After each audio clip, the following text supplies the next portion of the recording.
سلامونه او نیکې هیلې زموږ د یوټیوب چینل ملګرو ښه راغلاست.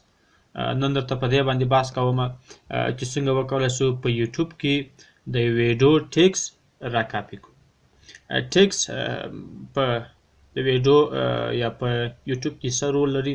ټیکس چې دی هغه موږ دې لپاره استفاده کوو تر څو زموږ ویډیو زیات لیدونکي ولري. کله چې یو څوک په یوټیوب کې سرچ کوي تر زیاته پورې ټیګ هغه دغه ویډیو په ټاپ سرچ کې راولي. نو د دې لپاره چې موږ خپله ویډیو په یوټیوب کې پرمختګ ورکړي، زیات واچ یې ودرلودلی یا په سرچ کې په ټاپ کې راشي، نو ښه دا ده چې موږ اوس ورته خوندور ټیکس جوړ کړو یا وګورو په یوټیوب کې که کوم چا یو ویډیو داسې جوړ کړی چې مثال هغه په ټاپ کې راځي، 5م نمبر کې چې کله موږ سرچ کړو په هره موضوع کې تاسو سرچ وکړئ، مثال چې کله مو سرچ وکړئ تاسو که کومه ویډیو تاسو ته په ټاپ کې راشي د هغې ویډیو ټیکس راکاپي کړئ.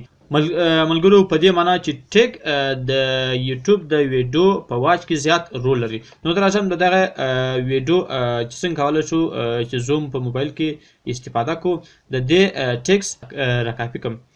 راځو ملګرو د دې ویډیو ټیک راکاپي کوو. تاسو په همدغه براوزر کې پر راسته کلیک باندې کلیک وکړئ، بیو پیج سورس به راخلاص کړئ.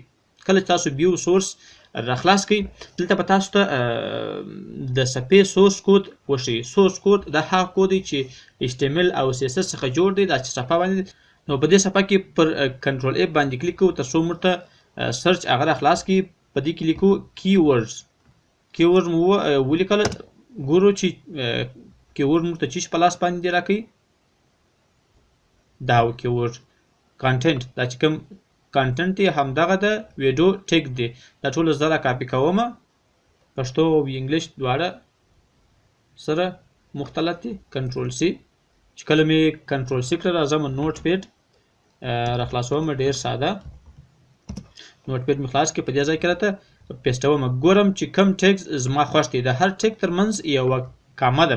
کله چې موږ په یوټیوب کې ویډیو کې ټیکس ورکوو د هر ټیکس ترمنځ کامه ورکوو چې هغه ټیکس ځان ته بیل بیل راځي. نو هر په دې کې چې کوم ټیک زما خوښ شي هغه زه راکاپي کوم، چې خوښ مې نه وي هغه ځینې ایسته کولی شم، چې هر یو مې نه وي خوښ هغه به ځینې پاکم کامه.